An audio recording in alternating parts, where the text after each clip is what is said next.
Blake, happy birthday. My name's Mike Starr. I play Joe Mental in Dumb and Dumber. The Yes Man. How'd they know? And they're throwing it in our face. Uh, well, I hear you turning 35. It's always been a magical number for different reasons. Even wore it in a movie once, and it's a very special number. And for years, I kept thinking I was still 35. I'd say, oh, wait, I'm not anymore, am I? Okay. All right. But yeah, 35 I use in many situations, and wore the number once, as I said. Uh, and you're a pro golfer? I am the worst. I did a few of those benefits at least. I admit it. I don't know what I'm doing. And I guess the only thing I can say is that I hear them, the cliche I know is hit them straight or whatever. I was so bad one time at this benefit, my friend, an ex-ball player, Lou Corleone, said, "You're down to range balls. We're going to give you range balls." And I said, "Yeah, I think I need to work on my short game." And they just fell apart laughing. So I wish you great success out there. And I hear Dumb and Dumber was your babysitter for years. Oh, God, I'm trying to think. My first early times, it was a Betamax that we used for babysitting that I used with my oldest now. Uh, what else can I say? So listen, I'm just a salesman on his way to Davenport for a business luncheon. Could I get a ride? And what is Jim says something about we don't normally pick up hitchhikers, but in your case, we'll make an extra hop in or something like that. I'll go with my gut on this one. It was hard to keep a straight face when I'm supposed to be dying in there going, pills are good. Jim and Jeff are writing my pills are good. And one time, I think Jim whispered in my ear, Mike, pump your legs twice. Third time, really pump hard. Boom. And I did. He comes back with the Venetian blinds. I just want to be hysterical. And the world's most annoying sound did not know that was coming the first time. That was classical. Had a lot of laughs with Jeff and great talks. And Jim hanging out watching hockey games. And speaking of hockey, Seabass was played by the Hall of Fame player Cam Neely. And he is a Hall of Fame human. And Fred Stoller, my friend, was get off the phone. And if you want to, since you've seen it so many times, you should freeze frame, if that's the term now. And the stunt coordinator is in there. And when I punch him through the candy glass, which was pretty close, you got to be careful with that stuff. And his face was right against it, and I had to be. And there's only so many takes you have too, because it's very expensive. It's a long process. So I've only worked with a few times, and I happen to be a wannabe catcher in fast pitch softball, modified fast with this great guy Burns, and I caught it wrong. I overreacted. It was a couple of weeks before, I think, and he had a broken finger, so had to be really wrapped, and I had to get it just right because I don't want to do this too many times for a lot of other reasons too.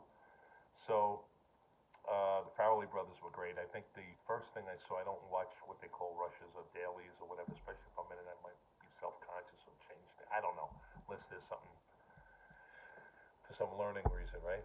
So the first thing they showed me, first night I get there, I don't know, we were in Colorado or Utah, I can't remember the first night. I think it was Colorado, and oh God, the fun we had on that set and off the set, and pranks and everything. But Peter and Bobby Farrelly showed me the part where Jeff Daniels gets his tongue stuck on the ski lift, and then I think then he and Lauren Holly having the snowball fight, and I just said, "Oh, this is very different. It's very funny," and I'm glad about my small contribution to it. It was great working with Karen Duffy, and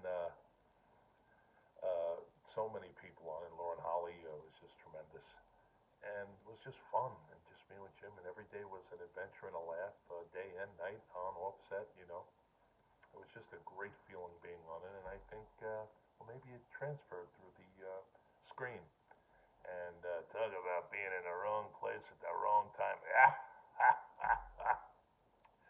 That laugh I got, I like to do inside jokes or homages, but only if it works for the character in the film. I've even done it in dramas. I've done feeling or a look or whatever from serious characters or whatever. But that guy was Bill Mallon, and he was just, geez, I went with my parents, my brothers, I think eventually with my kids, but going back to the early 70s or late 60s, I think, it was this great pub bar, whatever you call, with lunch churches. And it was right by the Queens courthouse, you know, in New York and Queens, where I'm from. And it was just so classic. When he wanted to give you a hard time, he go, me, you, He even came to see me in some college productions or something. I even introduced him as a crazy production. He got him like, whoa, hey. So I wish you the best and continued success and so many blessings on your birthday. I did want to say one serious thing to you, Blake and Kyle. Guys! Can we just play the radio? So, how'd that get you, huh?